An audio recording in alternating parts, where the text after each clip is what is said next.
19와 40화입니다. 구천장은 곽정에게 천돌열이 집혀 숨 쉴 수 없는 지경이 되자 결국 자신의 과거를 털어놓고 마는데, 구천인 쌍둥이 형제가 우연히 철장방 전인방주의 목숨을 구해주게 되었고, 전인방주는 보답으로 구천인에게만 무공을 가르쳤으니 그로 인해 구천인은 불세출의 절세 고수가 된 것이라 했습니다. 그리고 이 동굴은 역대 방주들의 유해가 묻혀있는 곳으로 철장방인은 그 누구도 이곳에 들어올 수 없는 것인데, 자신은 이렇게 보물을 훔치러 몰래 들어왔던 거라 했습니다. 그때 보물들 사이로 눈에 들어온 한 서책, 서둘러 집어 살펴보니 이것이 바로 악비가 쓴 무목유서였습니다. 참고로 무목유서는 병법서로 이를 깨우치면 그야말로 전쟁의 신이 될 수 있는 거였습니다.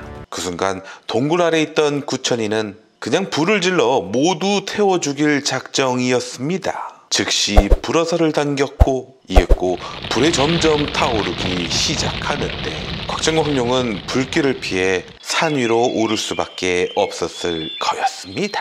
헌데 산 정상에 오르자 이제 더는 피할 곳이 없었습니다. 이런 절망적인 순간에도 기발한 생각을 떠올린 황룡. 설사 죽더라도 흰수리를 불러 타고 내려가 보자는 거였습니다. 그 말에 곽정은 즉시 피리를 불었고, 곧 저 멀리서 힘찬 날갯짓을 하며 흰수리가 다가오자 두 사람은 흰수리를 타고 산에서 빠져나올 수 있었는데, 하필 그때 구천장이 자기도 살려달라며 황룡이 타고 있던 흰수리로 뛰어들었으니, 일이 되자 흰수리는 무게를 못 이겨 추락하고 있었습니다. 그때 곽정이 타고 있던 흰수리가 날카로운 부리로 구천장의 이맛박을 무자비하게 쪼아버렸고, 그 고통에 못 이겨 천길 낭떠러지로 떨어져 버린 구천장이었습니다. 비록 산 아래로 안착할 수 있었던 곽정과 황룡이었지만 황룡의 상태는 더욱 악화되어 가고 있었습니다. 무엇보다 뒤로는 철장방들이 계속 추적하고 있었고, 앞에는 늪지대가 펼쳐져 있었으니 또다시 진퇴양난에 빠져버린 것이었습니다. 이 늪을 건널 수만 있다면 저 앞에 보이는 집에서 잠시라도 몸을 숨길 수는 있어 보였습니다. 역시나 황룡이 누굽니까? 늪지대를 한번 쓱 보더니 단번에 이 함정의 파해법을 간파해서는 우로 3보 가서 좌로 대각선 4보 가라 하였고, 이렇게 119보나 알려주는 대로 걸어갔더니 무사히 늪지대를 건널 수 있었습니다. 그리고는 조심스럽게 집 안으로 들어서며 저희는 지나가는 사람인데 주인분 계십니까? 집 안에는 머리가 하얗게 센 여자가 대답도 하지 않고 있었고, 가까이 가보니 굉장히 어려운 산술 문제를 풀고 있는 중이었습니다. 여전히 곽정과 황룡을 아랑곳하지도 않자 그냥 황룡이 문제를 풀어 정답을 말해줘 버렸습니다. 그 정답에 여자는 충격을 먹은지 그대로 멈춰버렸고, 다시 확인해봐도 황룡의 정답은 틀림이 없는지라 놀라며 곽정과 황룡을 바라보았습니다. 이때 이 여자는 예쁜 40대의 얼굴이었지만 머리가 백발이라 나이를 가늠할 수 없었습니다. 이상하게도 여자는 아무 말도 않고 다시 다른 문제를 풀어갔습니다.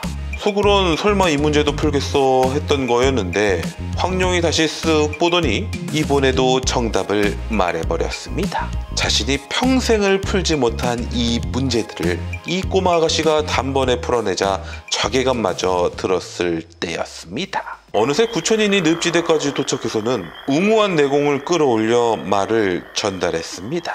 영고, 어서 그놈들을 넘기시오. 이 여자는 영고라고 불리는 여자였고, 영고 역시 밖으로 나가 아무도 들어온 자는 없다며 소리쳤습니다. 절세신공을 터득한 구천인이라고 하더라도 이 늪지대는 건널 수가 없었기에 결국 포기할 수밖에 없었지요. 영고 덕분에 구천인도 물러갔고 황룡의 상처도 살펴봐 주겠다고 하자 곽정은 즉시 감사함을 전했습니다. 그렇게 황룡의 상태를 살피고는 구천인의 철사장에 맞았으니 사흘밖에 못 살 거라며 피아냥거리는 게 아닌가요? 그 말에 너무나 속상했던 곽정은 그럼 다른 곳을 찾아가겠다며 나가려고 했는데 영고는 어디 네 맘대로 들어왔다 나가냐며 싸움을 걸어왔고 이내 곽정과 영고의 전투가 시작되었습니다. 이때 영고의 무공은 200인력으로 황룡보다는 강했지만 351년 곽정에겐 도저히 상대될 수가 없었습니다. 영고는 그저 침울할 뿐이었습니다. 머리로는 황룡한테, 무궁으로는 곽정한테 완전히 처발렸기 때문이었죠. 영고의 성격은 상당히 괴팍한 편이라 그나마 황룡이 곧 죽는다는 것을 위안으로 삼고 있던 중에 잠시 생각하더니 그래도 황룡이 살아날 방법이 있긴 한데 하자 곽정은 제발 그 방법을 알려달라 애원하기 시작했고 자신에게 사정하는 이들을 보며 그제야 기쁘게 웃는 영고였습니다. 잠시 뒤 영고는 3개의 주머니에 쪽지를 넣고 가져와 자신이 일러주는 순서에 맞춰 주머니를 열면 될 거라 했습니다. 마치 수수께끼 같은 기분이었지만 이조차도 그저 감사할 뿐이었습니다. 그때 황룡은 통증에 밀려와 구화옥로안 좀 달라 했고 곽정이 품속에서 꺼내 주었는데 영고의 표정이 싹 바뀌면서 구화옥로안을 보여달라 하였습니다. 확인해보니 진짜 구화옥로안이 맞았고 말이죠. 이 구황로안은 어디서 난 것이냐? 용안은 황약사의 딸입니다. 네가 황약사의 딸이라고? 그러더니 아까 줬던 주머니를 다시 내놓으란 거였습니다.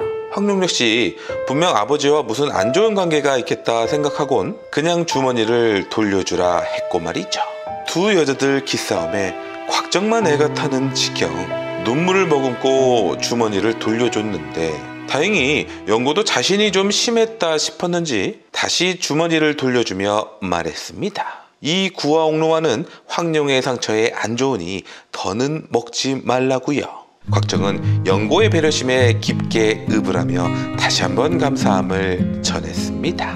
그러나 황룡은 괴팍한 영고가 싫었던 모양이었습니다. 하여 집 밖으로 나올 때 아주 어려운 문제를 하나 남겨놓고 나왔습니다. 이는 영고가 평생을 걸려도 풀 수가 없는 문제였습니다. 그렇게 영고가 알려준 것으로 향하는 곽정과 황룡. 얼마 뒤 무사히 도착을 했고 영고의 말대로 첫 번째 주머니를 열어 보았는데 산새가 그려져 있는 지도였습니다. 지도를 따라가니 첫 번째 관문에 도착할 수 있었습니다.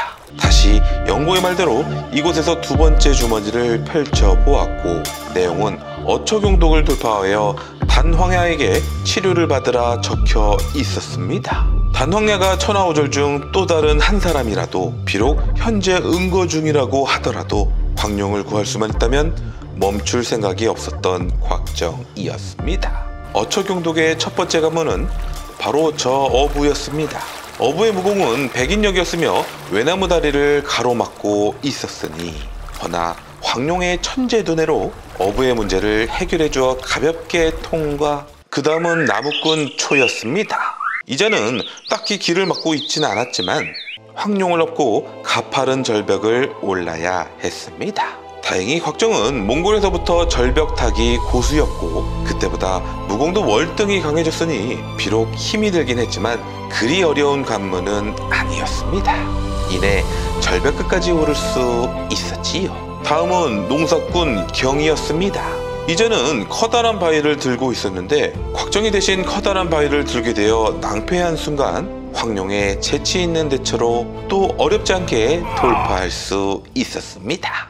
마지막은 서생 독이었습니다. 학식이면 학식, 수수께끼면 수수께끼. 황룡한테 탈탈 털리고 말았으니 모든 관문을 통과하게 되자 이제 단황야를 만나기만 하면 되는 거였습니다. 그렇게 도착한 곳은 한 사찰이었는데 허나 그 누구도 단황야는 이곳에 없다고만 할 뿐이었습니다. 그 사이 황룡의 상태는 나빠져만 갔고 피까지 토하는 지경에 이르더니 이젠 곽정이 내공을 불어넣어 주어도 소생될 여지가 없어 보이는 상황이었습니다. 이 순간 황룡은 곽정의 품에 죽는 것이 화쟁이 아니라 자신이라는 것에 안도하는 모습이었습니다. 곽정은 그저 기도밖에 할 수 있는 게 없었습니다. 부디 당황야께서 황룡을 불쌍히 여겨 치료해 주기를 말이죠. 비가 쏟아지는 폭우 속에도 기도를 멈추지 않았고 다음 날이 돼서도 멈추지 않았습니다. 그리고 그제야 나타난 단황야 단지흥이었습니다. 출가하여 법명은 1등 대사였고요.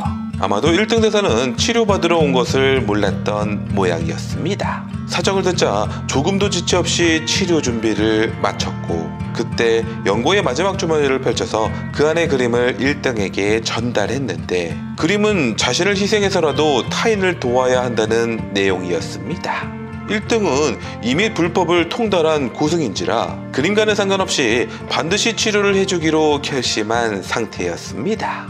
헌데 황룡의 진맥을 하고는 알 수 있었습니다. 이 부상은 오로지 자신의 일량지만이 치료가 가능하다고요. 그리 되면 1등은 징기를 전부 소진해야 했고 하여 어초경독들은 이것이 적들의 음모라며 제발 치료해주지 말라고 만류하는 거였습니다. 그럼에도 전혀 개의치 않았던 1등. 곽정에겐 혹여 부하들이 들어닥치면 무슨 일이 있더라도 막으라고 한 뒤 즉각 황룡의 치료를 시작했습니다. 쉽게 생각해서 1등의 일량지로 기경팔맥을 뚫는 치료 방식이었고 참고로 1등 대사 단지흥은 120년 전 단해의 손자이기도 했습니다. 치료를 마치자 황룡의 혈색이 벌써 돌아오기 시작했습니다.